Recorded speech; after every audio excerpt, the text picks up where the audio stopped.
नमस्कार मु राखीस आपण मानक मो चैनल को स्वागत करुच्ची। आज आम सरस्वती शिशु मंदिर सप्तम श्रेणी हिंदी बही जार ना सरस्वती हिंदी भाषा सोपान भाग 6 तार झांसी की रानी विषय जो किसी बाकी रही जाइथिला ताहा पढ़िबा। तो चलो पिला माने आरंभ करवा।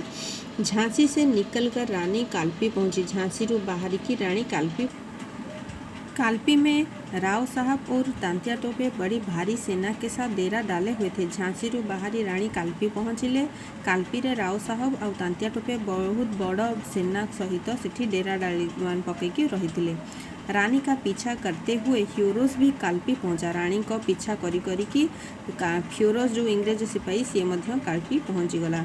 घमासान युद्ध हुआ परंतु रानी यहाँ से भी बच निकली। बहुत जोरसोर युद्ध चलिला किंतु रानी एठारू मध्य बंची बाहरी गले। अब राव साहब और रानी ग्वालियर की ओर चल दिए। एबे राव साहब एवं रानी ग्वालियर आड़ को चल माने पलायन माने दौड़िया को लगे अर्थात आगे गले से रास्ता गले कुआड़े ना ग्वालियर आड़ को।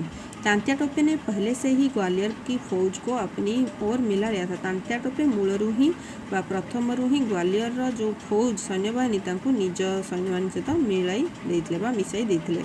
इसीलिए साधारण सी लड़ाई के बाद उन्होंने ग्वालियर के किले पर अधिकार कर लिया। एथिपाई गोटे साधारण लड़ाई बा युद्ध होला परे से माने ग्वालियर दुर्ग उपरे अधिकार जतई देइथिले बा अधिकार कर देइथिले। ये लोग अभी सांस भी न ले पाए थे। यही लोक मैंने एबे सांग सांग निश्वास नहीं ही नहांती अर्थात शांतिर निश्वास नहीं ही नहांती कि ह्यूरोज की फौज ने ग्वालियर को भी आ घेरा। ह्यूरोज फौज ग्वालियर को भी आसिकी घेरी गला। दूसरे अंग्रेज सेना अधिकारी भी अपनी सेना के साथ ग्वालियर आ पहुंचे। अन्य इंग्रेज सेना मध्य से माने भी आसिकी ग्वालियर को पाखरे पहुंच गला अर्थात ग्वालियर को घेरी गले। अब रानी ने समझ लिया कि यह मेरे जीवन की अंतिम लड़ाई है। एबे रानी बुझी सारी जे एटा तांको जीवनर शेष युद्ध अटे शेष संग्राम अटे। पहले 2 दिन की लड़ाई में रानी का घोड़ा घायल हो गया था। पहले 2 दिन की लड़ाई में रानी का घोड़ा घायल हो गया था। प्रथम और 2 दिन संग्राम रे ही रानी को घोड़ा बहुत आघात प्राप्त होइतिला। इसीलिए रानी को एक दूसरा घोड़ा लेना पड़ा। से रानी को आउ गोटे घोड़ा नबा को पड़ता। रानी शत्रुओं पर टूट पड़ी। रानी शत्रु मानक ऊपर आक्रमण करदेले। राव साहब और तांत्या टोपे दूसरे मोर्चे पर लड़ रहे थे। राव साहब और तांत्या टोपे अलग गोटे स्थान अलग गोटे युद्धर अलग स्थान पर युद्ध करुले। रानी चाहती थी कि सब मिलकर अंग्रेजों के मोर्चों को उखाड़ दे। रानी चाहूले समस्ते मिसिक इंग्रेज मान मोर्चा जो थिला जो गोटे गोटे जगह से माने दल ये थे माने हर परास्त कर हटे ही देवे। इसलिए वह अंग्रेजी सेना को चीरती हुई आगे बढ़ी। कुछ अंग्रेजी सिपाहियों ने उन्हें घेर लिया। से इंग्रेज सेना मान को चीरती हुई अर्थात से लड़ाई करी आगे को बढ़ी चलते किंतु किसी सैन्य मैंने घेरी गले। घमासान लड़ाई हुई जोरसोर लड़ाई होला। रानी के साथी एक एक कर कटने लगे। रानी को साथी मैंने जड़े जड़े होइकी मरिबा को लगिले माने कौन आघात प्राप्त होइकी क्षत विक्षत पड़े अर्थात जो तलवार से मैंने चोट पाइबा को लगिले। रानी का घोड़ा उन्हें एक और ले भागा। रानी का घोड़ा कौन कला गोटे दौड़े नहीं गला।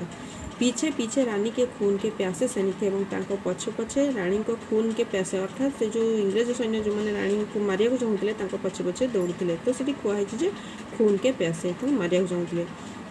रक्त पिपासु सैनिक मैंने पछरे दौड़ते। एक नाले पर जाकर रानी का घोड़ा अट गया। गोटे नाल पाखक जाकि रानी को घोड़ा अटकी गला। रानी ने बहुत प्रयत्न किया कि घोड़ा नाला पार कर जाए। रानी बहुत चेष्टा कले से घोड़ाटी से नाल को पार कर जाओ पर वह ऐसा अड़ा कि बढ़ने का नाम ही न लिया। किंतु से घोड़ाटी एमती जिद्दी करके अटकिकी रहा जे आग को बढ़िया को ना माने ना ही धरलानी आग को जीवाक। इतने में एक अंग्रेज सैनिक ने रानी को आघेरा। यही एति समय भितर गोटे इंग्रेज सैनिक आसिक रानी को घेरी गला। उसने रानी के सिर पर वार किया। से रानी को मथा पर प्रहार कला। इसे रानी के सिर और एक आँख पर गहरी चोट आई। यह द्वारा रानी को मथा एवं गोटे आखि उपरे बहुत गहरिया आघात लगिला क्षत होगला गहरिया क्षत। रानी के सेवक ने उस अंग्रेज सैनिक को एक ही बार में समाप्त किया। रानी जड़े सेवक से इंग्रेज सैनिक को गोटे थर प्रहार ही समाप्त करदेला। तब तक रानी के अन्य सिपाही और सेवक भी वहाँ आ पहुँचे। सेतबेल को रानी को अन्य सिपाही एवं सेवक मैंने सेठारे पहुँची जाइथिले। रानी की यह दशा देख हुए बहुत दुखी हुए। रानी को यह दशा देखी से बहुत दुखित हेले।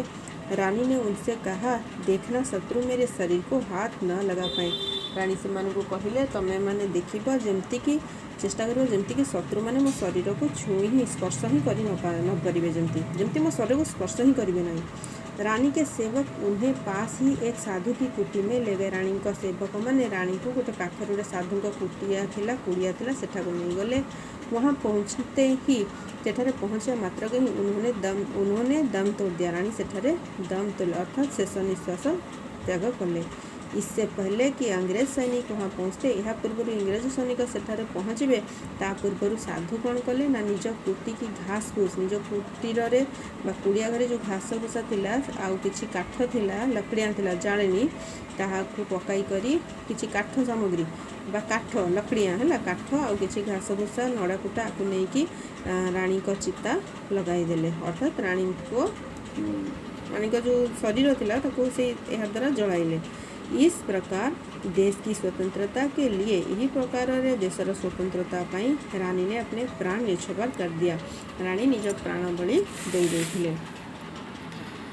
ना तो रानी लक्ष्मीबाई के पास बड़ी सेना थी, ना तो रानी लक्ष्मीबाई को पाखरे गोटे बड़ सेना थिला और ना कोई बहुत बड़ा राज्य एवं ना किसी गोटे बड़ राज्य।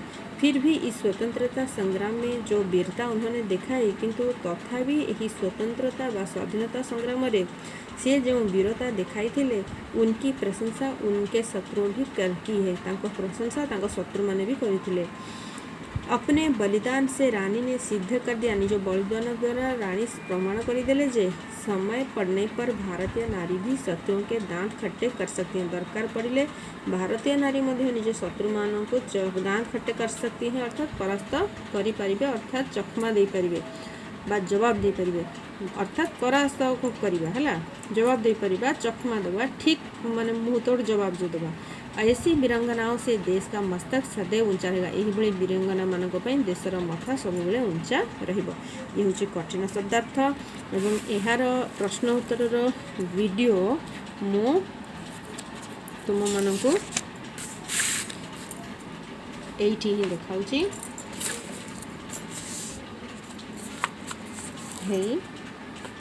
पेशवा बाजीराव कौन थे? मन्नू को छबीली क्यों कहते थे? मन्नू का जन्म कहाँ हुआ था? उनके पिताजी का नाम क्या था? मन्नू के कौन कौन से शौक थे? लक्ष्मीबाई ने स्त्रियों से क्या कहा? महाराज गंगाधर राव ने अपना वारिस किसे चुना और क्यों? झांसी के राजमहल में रानी को बंधन कैसे अनुभव हुआ? ये क्वेश्चन सब देइछि देखिनबा।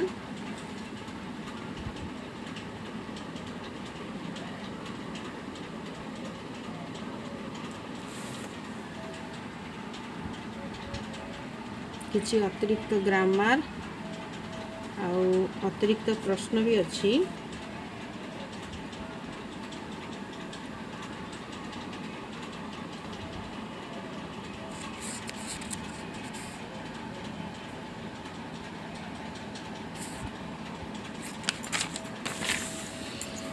कंप्रेंशन क्वेश्चन अतिरिक्त प्रश्न उत्तर है। पेशवा बाजीराव के कितने पुत्र थे? उनके नाम क्या क्या था? कौन सा स्थान विद्रोहियों का गढ़ था? किसने एक विशाल सेना लेकर झांसी पर आक्रमण कर दिया?